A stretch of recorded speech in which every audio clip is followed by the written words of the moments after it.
So you might be in a situation where for some reason your payment method is just giving you issues on your particular iPhone. Now, this can happen for a ton of different reasons. There's never just one reason why this ends up happening. But if you're getting this type of pop-up that says your payment method was declined, updated to provide a new payment method, whatever the case is, the number one reason why something like this ends up happening is usually because your payment method is just outdated and you're going to have to update it.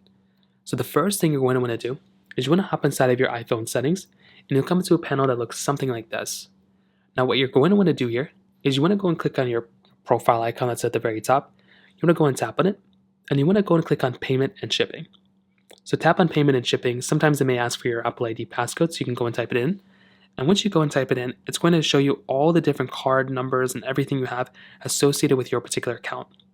Now, what you're going to want to do there is very important. You want to go ahead and make sure all of this information inside of this particular display, just like this, is up to date.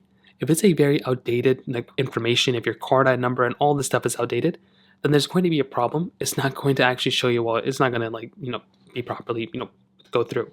If the card number and everything is right, you may want to make sure there's nothing wrong with your actual credit card.